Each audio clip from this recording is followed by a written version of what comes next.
Assalamualaikum warahmatullahi wabarakatuh. Alhamdulillahi rabbil alamin wa bihi nasta'in ala umuri dunya waddin. Asyhadu an la ilaha illallah wahdahu la syarika lah wa asyhadu anna Muhammadan abduhu wa rasuluh. Allahumma shalli wa sallim ala nabiyyina Muhammadin sallallahu alaihi wasallam wa ala alihi washabihi ajma'in. Amma ba'd. Jamaah yang kami hormati, marilah kita bersyukur pada kesempatan kali ini kita bisa bersilaturahmi. Tadi sudah salat Isya dan tarawih berjamaah. Mudah-mudahan ini sebagai ibadah yang diterima oleh Allah Subhanahu wa taala. Salawat dan salam mudah-mudahan dilimpahkan kepada Nabi kita Muhammad sallallahu alaihi wasallam, keluarga, sahabat dan umat yang senantiasa istiqamah di jalan Islam. Jamaah dimuliakan Allah, pada kesempatan kali ini saya baru pertama masuk ke masjid yang megah, alhamdulillah. Pada 4 tahun yang lalu saya ngisi di masjid musola ya, masih kecil. Alhamdulillah sekarang udah besar. Ini mudah-mudahan berkah bagi kita semua. Amin ya rabbal alamin. Jamaah yang dimuliakan Allah, pada kesempatan kali ini kita akan mengkaji materi yaitu al-iman bil yaumil akhir, yaitu iman kepada hari akhir. Allah Subhanahu wa taala berfirman, hal ataka hadisul ghasyiyah. Apakah sudah datang kepada engkau, kepadamu hadis ya, berita. Jadi kalau hadis itu artinya apa? Berita atau khabar. Al-ghasyiyah yaitu hari kiamat. Jadi apakah sudah datang kepada panjenengan semua berita tentang hari kiamat? Jawabannya kira-kira sudah atau belum? Sudah. Nah, pertanyaan yang seperti ini itu adalah sesuatu yang tidak perlu dijawab. Karena itu adalah beberapa sering diulang oleh Allah, misalnya al-qari'ah, hari kiamat ya. Mal qari'ah, apa itu hari kiamat? Wa ma adraka mal qari'ah, apa itu hari kiamat? Jadi hari kiamat itu kadang-kadang disebut dengan nama yang berbeda-beda. Al-ghasyiyah, al-qari'ah, al-haqqah, al-qiyamah, itu kembali ke hari kiamat. Nah, kalau al-ghasyiyah itu artinya adalah menutupi. Seluruh makhluk itu ditutupi dengan sesuatu yang sifatnya adalah kiamat ya. Itu seperti itu. Nah, kemudian pada hari itu wajah itu terbagi menjadi 2. Yang pertama adalah wujuhu yawma idzin khasyah. Wajah pada saat itu adalah wajah yang khusyuk, artinya tertunduk.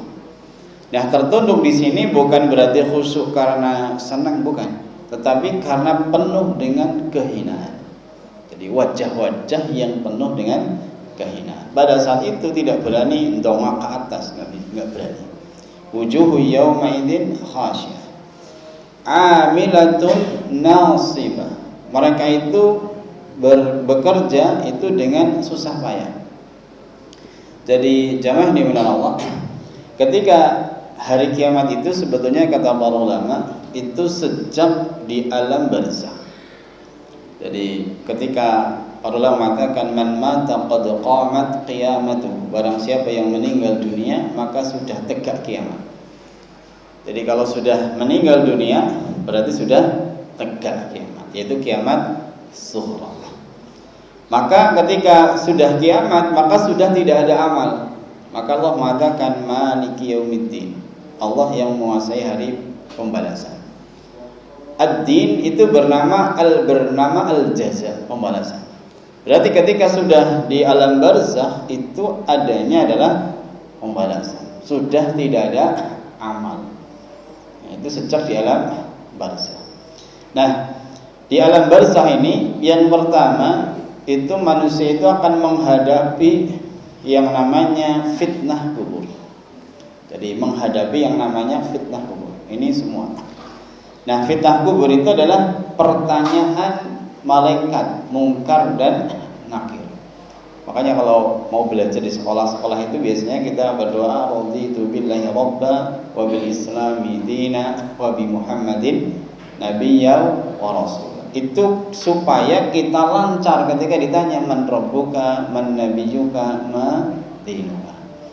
Jadi kadang-kadang kita kan baru mudeng, ternyata fungsinya apa sih? Fungsinya kalau kita di alam barzakh itu ketika ditanya malaikat mungkar dan nakir itu jadi kita bisa menjawab dengan ucapan yang sabit. Sebagaimana Allah Subhanahu wa taala berfirman, "Yusabbitullahu alladziina aamanu bil qawli sabit." Jadi Allah Subhanahu wa taala mengokohkan orang-orang yang beriman dengan ucapan yang kokoh. Ketika ditanya man rabbuka, ya siapa Tuhanmu, langsung menjawab Allahu Rabbi. Ini namanya ucapan yang sabit. Nah, fid dunya wal akhirah, di dunia dan di akhirat. Di akhirat itu termasuk di barzakh, di alam barzakh. Itu bisa menjawab pertanyaan dengan kuat. Dan pertanyaan itu tidak bisa ditalqin. Saya pernah dapat pertanyaan di tetangga saya. Kebetulan yang meninggal itu orang Makassar, tidak bisa bahasa Banyumas. Nah, Pak Kayyim itu ketika habis ngubur itu nalkinnya pakai bahasa Banyumas. Mungkin pakai bahasa Banyumas mau ditalkin itu ya.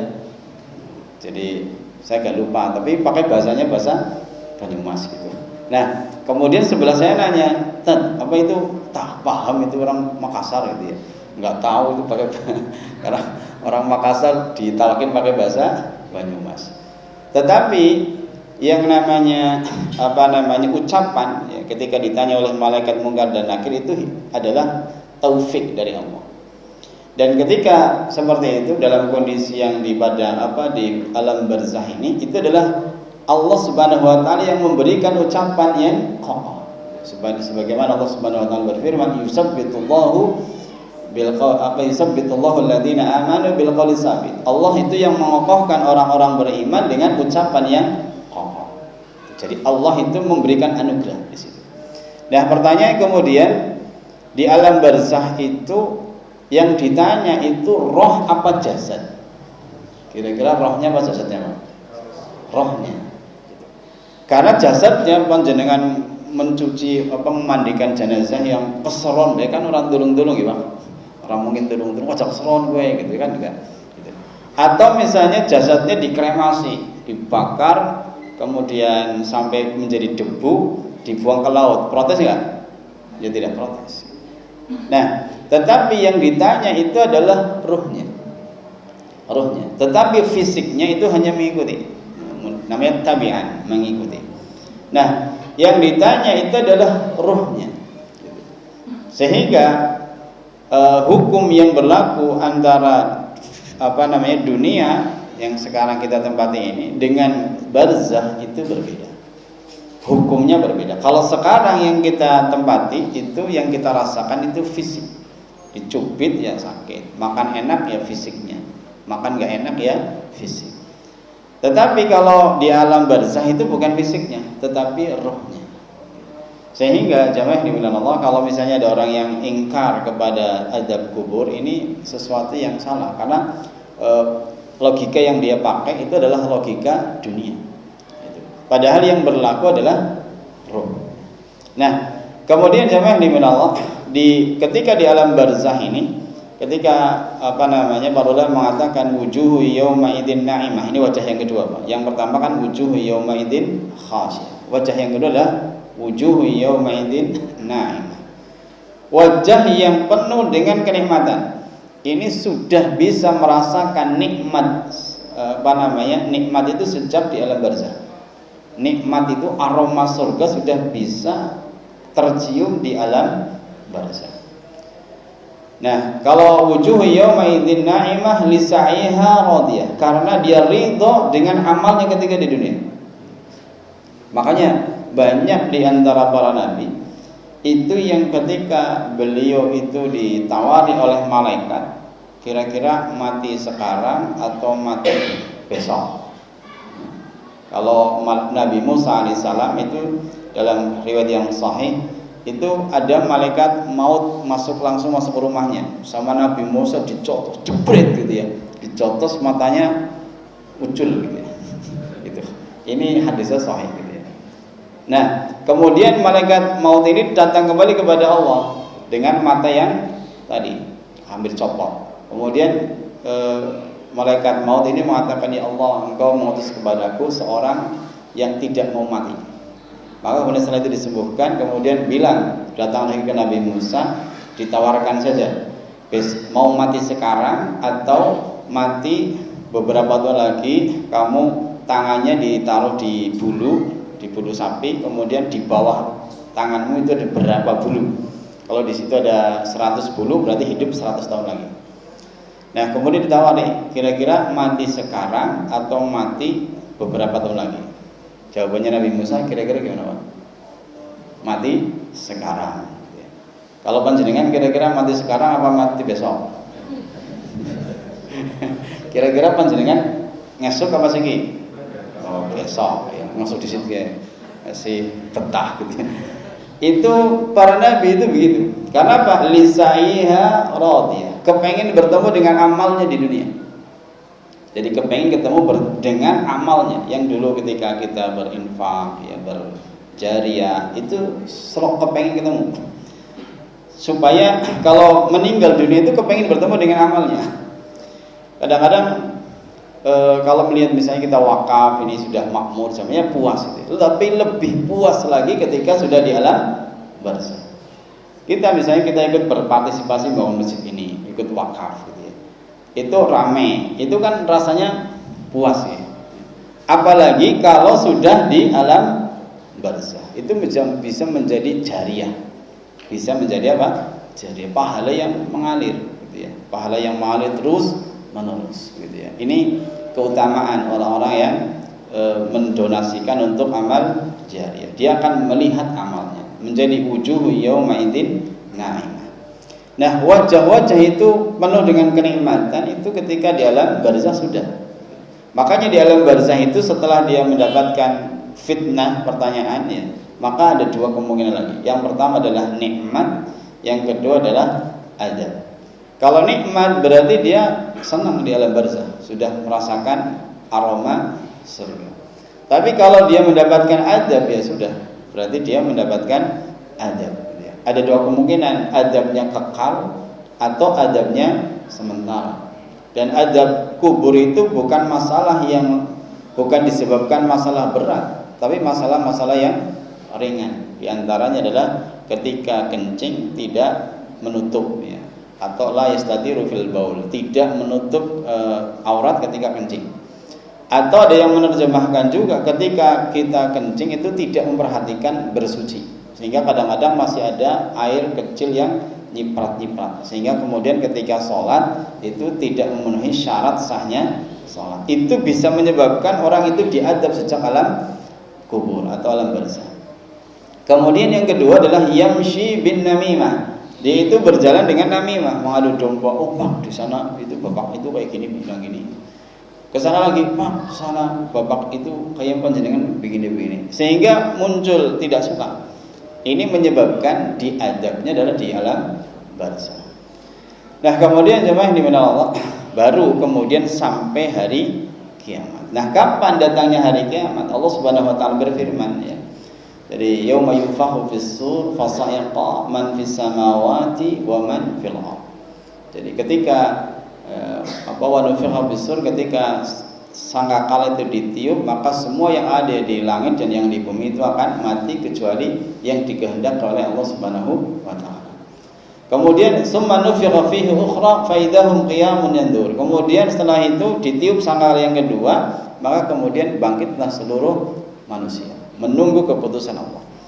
Nah, Abu Hurairah radhiyallahu anhu itu ditanya, "Ya Abu Hurairah, apakah jarak nafkhatain itu dua tiupan itu arba'una yauman, apakah 40 hari?" Maka kemudian Abu Hurairah mengatakan, itu saya nggak bisa memastikannya. Kemudian sahabat tanya lagi, arba'una syahran, apakah 40 bulan? Abu Hurairah pun mengatakan, itu saya nggak bisa memastikan. Ada yang lain lagi, arba'una sanah, atau 40 tahun wahai Abu Hurairah? Enggak, saya tidak bisa memastikan. Yang jelas setelah itu kemudian faidahum qiyamun yanzurun. Kemudian mereka dibangkitkan. Kemudian bagaimana cara membangkitkannya? Karena manusia pada saat itu adalah dalam kondisi yang sudah hancur. Maka disebutkan dalam hadis bahwasanya seluruh manusia itu hancur kecuali satu yang namanya ajbud danab. Jadi namanya ajbud danab. Apa itu ajbud danab? Ajbud danab itu adalah bagian dari tulang belakang. Kemudian Allah Subhanahu wa taala wa yanzilu ma'an minas sama, wa yanzilu menurunkan air dari langit. Jadi Allah Subhanahu wa taala kemudian menurunkan air dari langit. Maka kemudian kama yambutul ard, sebagaimana Allah Subhanahu wa taala menumbuhkan sayur mayur. Jadi, gambarnya begini. Jadi ketika ketika sudah lama tidak turun hujan gitu ya. Jadi tidak turun hujan itu kan kering ya. Tanah mati. Kemudian Allah menurunkan hujan. Besoknya muncul atau tumbuh rumput. Nah, pada saat membangkitkan manusia itu gambarnya seperti itu. Allah menurunkan hujan. Itu. Maka seluruh manusia itu semuanya bangkit dari zaman Nabi Adam sampai zaman sampai zaman terakhir besok, gitu ya. Itu bangkit. Gitu. Tidak ada yang absen. Ngumpet itu enggak ada. Kalau kita punya murid 35, 32, itu kadang-kadang satu absen, ya paling tinggi si turun ke kamar itu kan bisa. Tapi di hari kiamat nanti yang miliaran orang itu kira-kira ada yang absen apa tidak? Tidak ada. Kemudian yang berikutnya wa idzan nufusuz zuwijat. Maka kemudian roh-roh itu dikembalikan dengan ke fisiknya. Jadi roh itu nanti dikembalikan ke fisik. Kira-kira ada yang keseliru apa enggak, Pak? Roh manusia maring babi, Pak. Bisa enggak? Seperti Sun Gokong itu, roh manusia maring babi, maring apa lagi? Maring hewan gitu ya. Yang seperti itu kalau ada yang beragama seperti itu berarti terpengaruh dengan agama Buddha. Jadi dalam Islam itu yang enggak ada seperti itu. Yang namanya roh itu nanti akan kembali kepada manusia dan enggak ada yang ketuker gitu ya. Enggak ada yang ketuker-tuker. Nah, setelah itu baru manusia berkumpul di padang mahsyar. Nah, dalam kondisi seperti apa? Allah Subhanahu wa taala berfirman, ya, Al-Qari'ah mal qari'ah wa ma adraka mal qari'ah. Apa yauma yakunun nasu kal farashil mabsus. Pada saat itu manusia itu seperti laron-laron yang berterbangan. Jadi tidak langsung ketika dibangkitkan langsung dihisap, itu enggak. Itu dalam kondisi yang bingung. Seperti laron ke sana, ke sini, ke sana, ke sini. Dalam kondisi yang tegang, tidak kemudian langsung gitu ya. Apalagi ketika dibangkitkan itu dalam kondisi yang tidak memakai baju. Dalam hadis disebutkan yusarun nasu yaumil qiyamah khufatan uratan ghurlan. Manusia itu dibangkitkan pada hari kiamat dalam kondisi yang tidak memakai baju. Tidak memakai baju, auratnya kelihatan.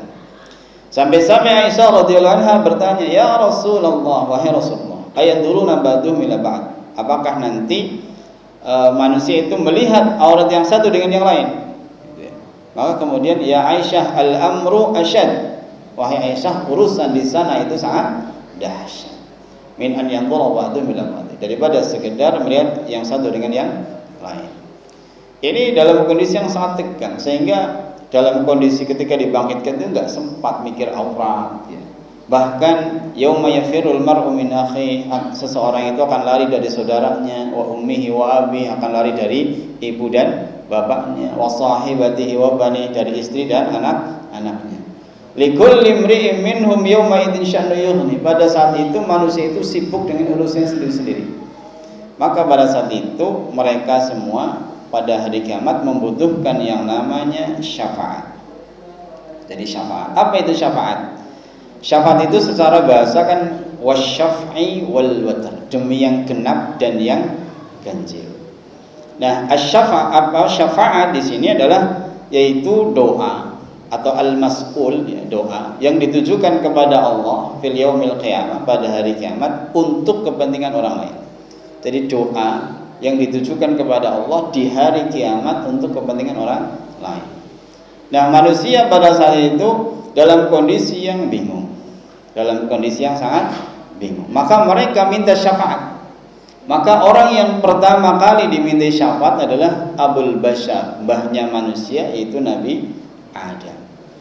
Nabi Adam ketika dimintai syafaat, beliau sangat takut ya, karena dia itu punya satu dosa yang fatal ya, yaitu ketika Allah Subhanahu wa taala berfirman, "Wala taqraba hadhihi syajarah." Janganlah kalian ya, mendekati pohon ini. Janganlah kalian berdua, wala taqraba panjangnya. Kalau wala taqrab, jangan kalian mendekati, ini dua. Wala taqraba, janganlah kalian mendekati. Berarti dua orang, yaitu Adam dan istrinya. Mendekati hadhihi syajarah, pohon ini. Berarti hadhihi ini sudah jelas, ini. Artinya sudah ma'rifat, sudah jelas pohonnya. Tetapi tidak disebut namanya oleh Allah. Padahal Nabi Adam itu, dia itu orang yang pintar, Pak. Jadi Nabi Adam itu adalah langsung muridnya Allah. Wa 'allama Adamal asma. Ya. Jadi Nabi Adam itu adalah diajari oleh Allah seluruh nama, bahkan kullah, semua nama itu sudah disebutkan. Nah, anehnya pohon ini itu tidak disebutkan, pohon khuldi itu. Nah, kemudian iblis itu punya dia licik ya, tidak pintar tapi licik. Kan ada orang gitu ya, Nabi Adam itu pintar, iblis licik. Nah, iblis ini dia itu mendefinisikan pohon itu adalah dengan syajaratul khuldi. Itu pohon apa? Khuldi. Kemudian iblis itu bersumpah, "Ya Adam, wallah, demi Allah, saya kepengen kamu itu di sini menjadi raja kekal di surga. Maka ini namanya pohon khuldi. Kalau kamu makan pohon ini, buah ini, nanti kamu kekal di sini." Wallah, demi Allah, ini sumpah. Sumpahnya atas nama siapa? Allah. Nabi Adam ya dan punya hawa nafsu, syahwat. Ini syahwat manusia. Karena Nabi Adam itu diciptakan dari makhluk yang berongga, sehingga punya syahwat. Sehingga agak terpengaruh ya. Jadi yang namanya sudah mendapatkan nikmat ya kepengennya terus-menerus. Gitu. Kalau sudah sehat, kepengennya sehat terus. Padahal manusia kalau di dunia itu kadang sehat, kadang sakit. Next sehat terus yang surga. Gitu ya. Nah, sama kalau sudah berkuasa, ya kepengennya terus-menerus. Ya. Satu periode kepengen 2 periode, 2 periode kepengen 3 periode, itu manusia biasa gitu ya. Itu sudah syahwat namanya, hawa nafsu. Nah, kita kembali, itu dimanfaatkan oleh iblis. Sehingga Nabi Adam itu terpengaruh, sehingga makan buah khuldi, sehingga dia diturunkan oleh Allah ke bumi. Itu menjadi satu dosa.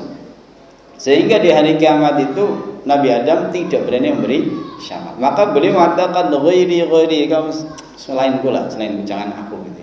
Maka mereka datang kepada Nabi Nuh, Nabi Ibrahim, Nabi Musa, Nabi Isa. Tidak ada yang berani memberi syafaat. Maka mereka datang kepada Nabi Muhammad sallallahu alaihi wasallam. Ini yang disebut dengan syafaatul uzma.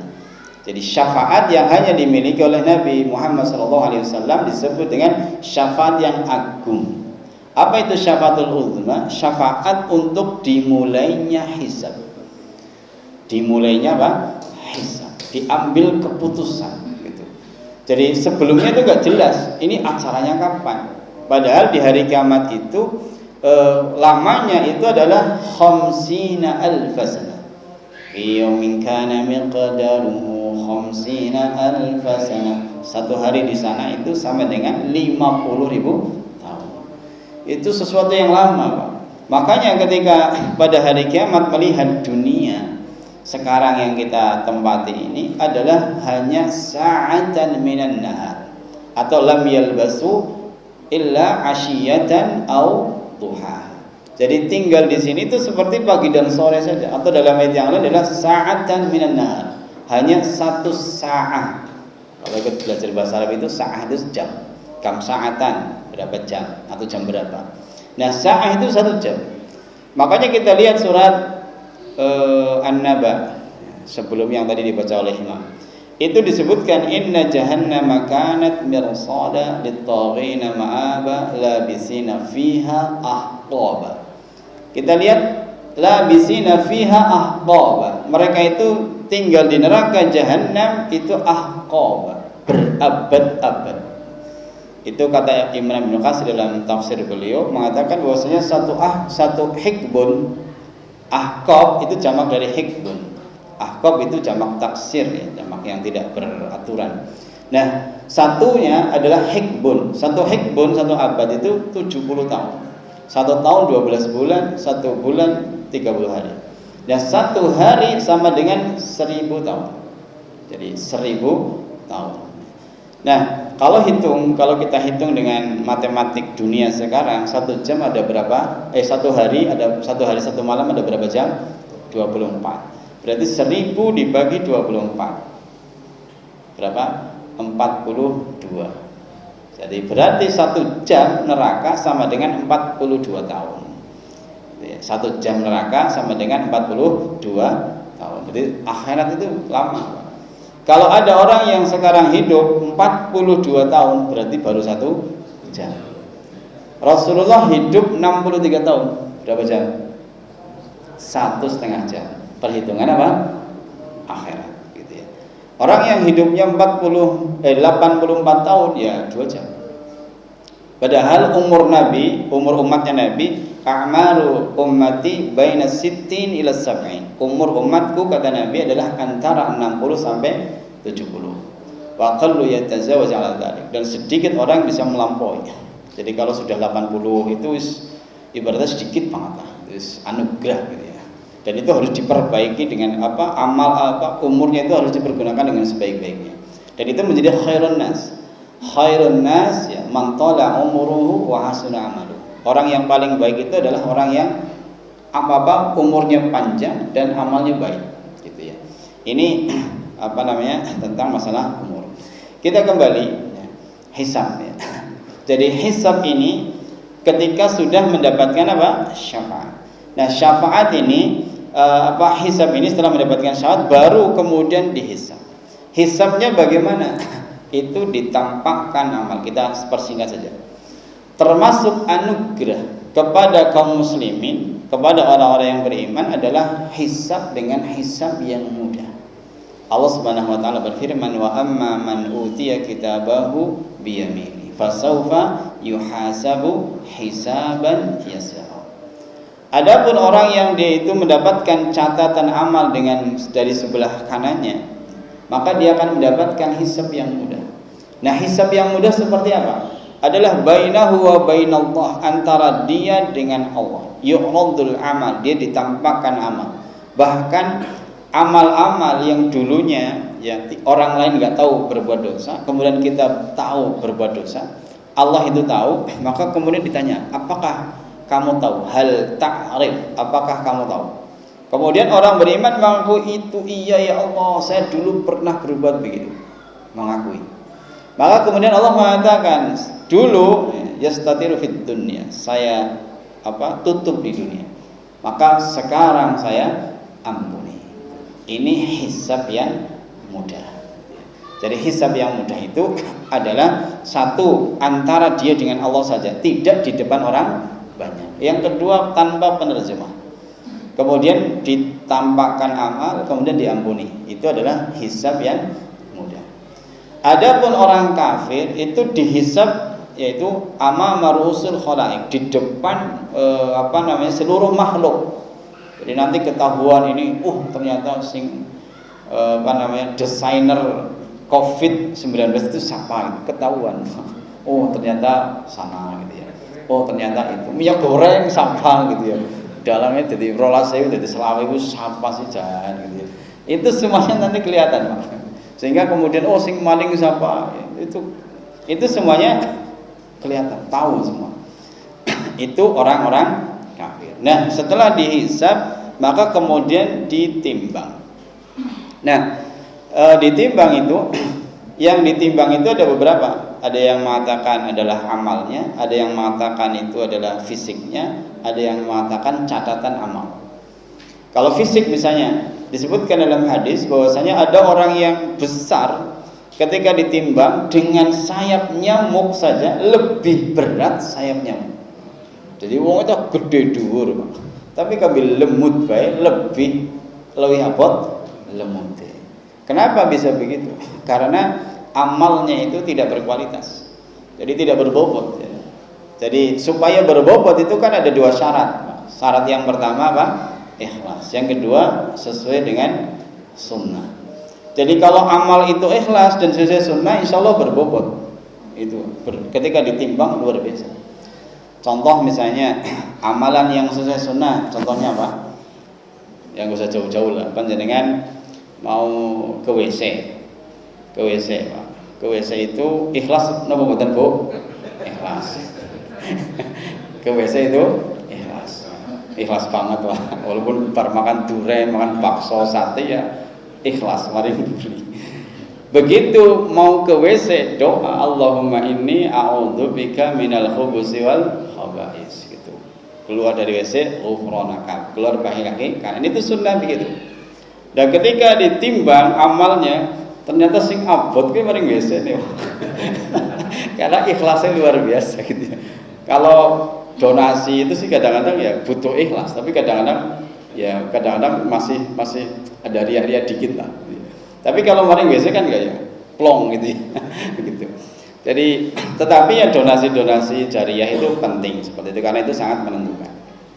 Jadi kita kalau beramal itu ikhlas. Makanya ketika saya membuat donasi, saya itu sedang membuat donasi ini, Pak. Ini sedikit promo sedikit. Jadi saya membuat madrasah aliyah atau madrasah muallimin muallimat Muhammadiyah sedang membebaskan wakaf. Jadi banyak diantara yang sudah donasi lewat rekening saya langsung ke Lazismu. Itu tidak sengaja saya tidak share. Sengaja saya tidak share walaupun sudah dapat 600 juta dari 880 juta. Itu sering saya tidak share gitu ya. Tapi mereka banyak yang donasi. Itu karena saya melatih kepada para jamaah supaya ikhlas sehingga kemudian tempatnya menjadi berkah. Kalau tempatnya berkah, insya Allah nanti sekolahnya akan maju ya, ila yaumil qiyamah, sampai hari kiamat gitu ya. Jadi sehingga punya potensi jariahnya itu lama kalau kita betul-betul ikhlas. Sebagaimana Imam Malik mengatakan, pokoknya sesuatu yang ikhlas itu wayabqa, itu kekal. Contohnya Imam Malik punya kitab namanya Al-Muwatta, itu dikarang dengan ikhlas sehingga bisa dipakai sampai sekarang. Itu Al-Muwatta. Atau misalnya Riyadhus Shalihin, ada Imam An-Nawawi dan beberapa kitab yang lain yang bisa dinikmati sampai sekarang karena memang ikhlas gitu ya. Makanya kalau kemudian kita donasi itu perlu keikhlasan sehingga ketika di hadapan Allah itu berbobot gitu. Jadi kalau misalnya Bapak Ibu mau berdonasi nanti silakan hubungi takmir ya, Pak. Pada takmir sini titip buat Pak Amrullah untuk membebaskan tanah wakaf masih kurang 270 juta ya sampai hari seminggu yang lalu. Mudah-mudahan ya sekarang sudah nambah lagi. Jadi itu sedikit promo. Itu nanti ditimbang di hadapan Allah luar biasa. Walaupun cuma 1 meter, 1 meternya 1 juta Pak, gitu ya. Jadi kalau 2 meter ya 2 juta. Itu lumayan. Nanti akan dibangun masjid, asrama yang semua itu adalah untuk tahfidz. Jadi memang kita itu sebenarnya kita itu kepengen yang gratis sebetulnya, tapi yang angel Pak. Jadi kita yang gratis itu sulit gitu ya. Tapi mudah-mudahan tidak semahal Zam-Zam gitu ya. Di Zam-Zam masuknya berapa di atas 10, kita masih 4 juta gitu ya. Itu contohnya seperti itu. SPP-nya ya separuhnya lah gitu ya. Jadi jamaah yang dimuliakan Allah, ini tentang kita kembali ke masalah mizan ya. Tapi ini sudah jam kurang 1/4 gitu ya. Jadi waktu sudah habis sebetulnya. Jadi ini bagian dari iman kepada hari kiamat sampai ke mizan. Setelah mizan itu ada haud, telaga. Setelah ada haud ya, kemudian ada lagi kita beriman kepada as-sirat. Sirat itu sebagai satu-satunya jalan menuju ke surga. Jadi orang yang masuk surga itu tidak ada jalan lain, tidak ada jalan alternatif kecuali harus melewati sirat. Sirat itu jembatan di atas neraka jahanam. Kalau selamat berarti nanti bisa selanjutnya qantarah. Qantarah itu berarti misalnya di sini ada ganjelan kepada sesama muslim, itu nanti dihilangkan. Baru kemudian berikutnya adalah menuju ke pintu surga. Ternyata pintu surga masih ditutup. Nah, kemudian bagaimana? Menunggu Nabi datang. Nabi mengetuk pintu surga. Tok tok tok, siapa? Muhammad. Baru dibuka. Ini syafaat kepada ahlul jannah untuk memasuki jannah. Kemudian baru mereka masuk ke dalam surga. Wujuhu yaumaidin na'imah lisa'iha radiyah fi jannatin 'aliyah. Mereka masuk ke dalam surga. Itu ibu-ibu yang kami hormati. Jadi sebetulnya masih kepanjang, tapi ya sudah masuk surga lah gitu. Jadi yang penting mudah-mudahan kita bisa bertemu di surga dengan jalan macam-macam. Ada yang jalan dengan sedekah jariyah, yang punya duit, yang kita baca Al-Quran, salat malam, itu sesuai dengan kemampuan kita masing-masing. Ya minimal kalau mau ke WC baca doa. Itu seperti itu. Kita akhiri, subhanakallahumma wa bihamdika asyhadu an la ilaha illa anta astaghfiruka wa atubu ilaik. Wassalamualaikum warahmatullahi wabarakatuh.